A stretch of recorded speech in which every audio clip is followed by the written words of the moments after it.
Everybody,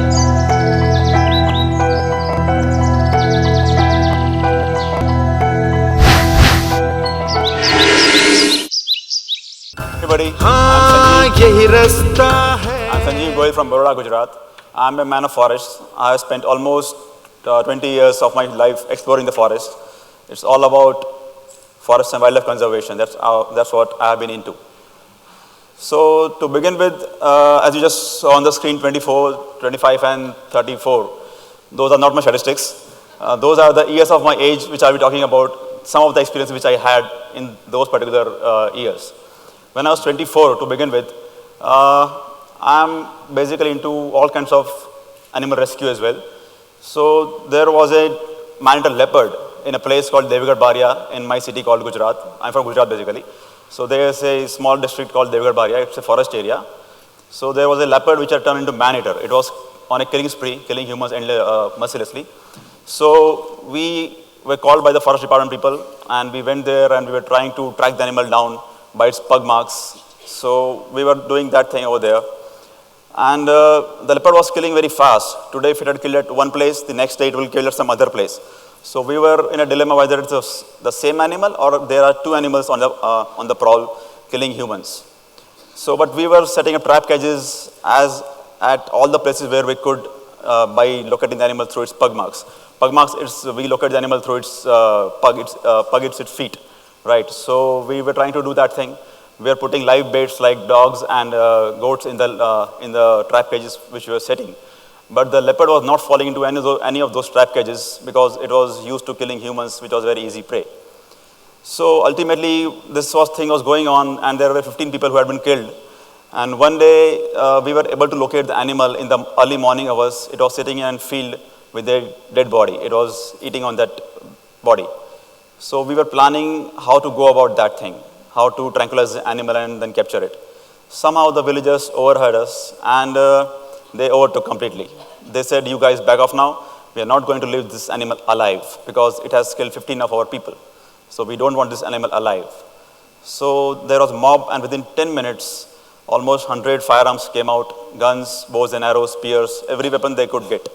And the field in which the leopard was sitting with the body, it was completely covered by the whole village people. And we were just standing over there, and they started firing, guns and arrows and everything.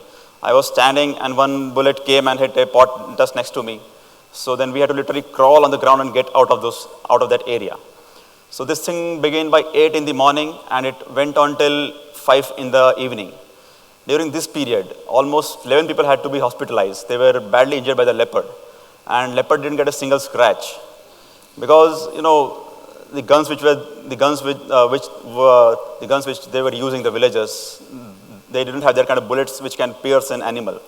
Apart from that, they were not that sharpshooters. To kill an animal as fast and agile as a leopard, you need to be you got to be a sharpshooter. So none of them were that, and so it was over. By 5, the villagers came back to us again, saying that we are sorry for what we did in the morning. You take over again and you capture that animal. We said it's not possible now because you have harassed the animal to such an extent. It's become very, very aggressive now. It's not possible to capture that animal now. So then they again got into anger, and they took out the air from all our vehicles, our tires. So they said, "You stay back until you catch the animal, you're not going anywhere." Somehow we managed to persuade them, and it was okay. And then we stopped the operation on that day itself. We gave it a rest. The leopard also gave rest to the killings because the whole day it was in a big trouble. So after almost 20 days back, the killings again started. And we also came back again. This time we came back with a team of sharpshooters from the forest department, and we were successful in locating the animal, and ultimately the animal had been shot down. The animal was a very, very beautiful animal. It was a huge animal, and the reason behind it turning into man-eater was that its canines, the molar teeth through which it tears the flesh of an animal, those teeth were broken. So it was not able to tear the flesh of the animal. And humans, as we have very soft flesh, it's very easy for the animal to tear our flesh. So it had turned into a man-eater. Now 24, 25, 34. I'll come to 25 later. I'll go to 34 directly now. I'm a rock climber as well. So I go on rock climbing very regularly at my place and around about everywhere. So there's a cliff of almost 700 feet. It's called Bar. It's Bar in Gujarati, not the English one. Okay. So we went and analyzed the whole cliff from below. It was okay. We thought we will be able to make it, and it was a peak summer. So we started by 3 o'clock in the afternoon, because by that time the sun goes on the opposite the sun goes in the opposite direction, and it gets and the rock gets a little bit cool, so we can hold to it. So we started by 3 in the afternoon, and we thought we'll be able to make it by 8, because that's the time when it gets dark in the peak summers. It was April 30th. In Gujarat, the days are very longer in summer. So we started by 3 o'clock in the afternoon. But as we started, we realized it's not that easy as it was looking from below, because there were huge honeycombs all over the cliff, and honey was dripping from those honeycombs.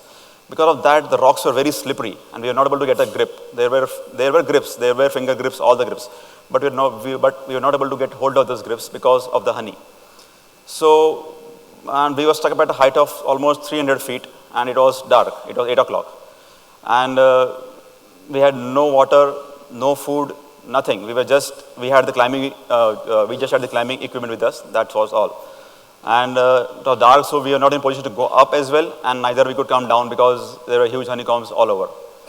And we were not in position to hold on to finger grips for the whole of the night. Somehow we managed to find a patch of an overhang formation. Overhang is a rock coming out of that cliff. If you guys have seen Laksh movie, the Hrithik Roshan movie, right? In the climax, those guys are climbing the cliff and going to fight with the Pakistan army. That was the same situation which we were in. We got that overhang formation. We sat onto that overhang formation, and we anchored. We were 4 of us, so we anchored ourselves to each other, and we just sat there. Barely we were able to sit. It was a 2x2 rock, and we had to make sure that nobody of us dozes off, because if he dozes off, he's gone, and he's gone forever. So we sat there for the whole of the night. It was tough without water in the peak summer, and after that much of climbing, but the night was very, very beautiful. Sitting up at that height at a 2x2 platform, and the stars were twinkling really bright, and they were very beautiful. With the first ray of sunshine in the morning, we started coming back down, because we didn't have the energy to go up ahead again after that. So we reached down by 8 in the morning, and the first thing we had was lots of water. So this was an unsuccessful attempt, which we call it as, because we were not able to successfully complete that cliff. So this was one of my rock climbing experiences. Now I go back to 25. 25 is the age, as I told, I am also into capturing leopards and lions which stray out of the sanctuary and they come into the human habitation. So there's a village called Antoli near to my place, and we had captured a leopard from there in a week's time. And we captured that animal and we released it back into deep forest. After a week or 10 days time, we again got a call from the village people saying that, sir, the leopard has come back again. So we were surprised, because leopard is not that territorial that will come back within a week's time back to the village, but that's not his area. Still we went back. Yeah, there was a leopard. But what we saw was something very, very unusual, extraordinary. I don't have words to find it. You can put in your own words for that thing. Because the leopard was there, it was coming and playing with a cow, which was tied over there. It was something very, very unusual. It used to come by 10 in the night, and it used to be till there 5. It used to come and go 10 to 5 in the morning. It used to come and play with the cow. The cow used to knock the leopard with its horns. The leopard used to jump and all these things. The leopard was not a cub. It was a sub-adult leopard. So we cannot term it as motherly love or some sort of that thing also, because it was a sub-adult leopard. And this is a very unique friendship, because it's a prey and that's a predator. So it's basically a relationship between a prey and a predator. We documented this whole thing. It has also been covered by BBC Wildlife as well as National Geographic by Jennifer Holland. All the national Indian dailies have covered it. And this thing went on for 3 months. I used to sit in a hide, almost near 5 feet in a hide. Hide is with cover cells also completely, so the animal doesn't get any sign of fuss. So I used to sit over there and used to visualize the leopard with my bare eyes. It was something very, very beautiful, and it's one of my lifetime experiences which I'll never forget. So this was my experience which I had with the leopard and cow experience. It was a very unique friendship. That's what we termed it as. Now, as I'm talking about all these things, it looks very fascinating to spot an animal, to catch a reptile, to catch a snake, a crocodile, spot a lion, leopard, sloth bear, everything. The forest, the mountains, they are very, very beautiful. But to sustain oneself, it requires lots and lots of effort and hard work to be into it. I'm into it since last 20 years. I have seen people coming in and the frequency of going out is much more higher. People come in and they come to 1 or 2 trips, they see the hardship involved and they back off. I will just say one thing for this thing, to do something with passion. If you have the passion for that thing, this thing or any other thing which you have the passion for, you can sustain yourself through it and thoroughly, completely, for the whole of your lifetime, with all the hardships involved. So, and basically if you have the passion, you will enjoy. And that's what I always say, life is to enjoy. Life is to enjoy, that's what I always say. Now, coming back to today, the reason why I'm here, there are 2 things. First is, I am myself a person with low vision. I am a patient with retinitis pigmentosa tending towards Stargardt's, that a type of macular degeneration. So it's a mixture of RP and MD both. The second reason why I am here today is because of a lady called Shanti Raghavan. As a kid, I always used to read lots of comics, the Superman, Batman, Phantom. These all used to come with the Superman, titles called the Superman, the Batman, the Phantom. For Shanti Raghavan, I'll just say one thing, that she is not Shanti Raghavan, she is the Shanti Raghavan. Thank you, everybody.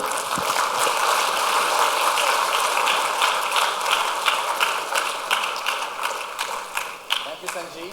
Thank you. That was very nice. Okay, now you heard the talk. Now let's do some demo. Are you afraid of snakes? You're not afraid, yeah? Okay, we got a cobra somewhere there. We have just left it there.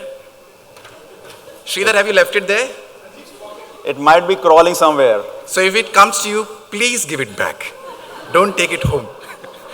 Please give a good round of applause to Sanjiv Gohil. Amazing here. Thank you.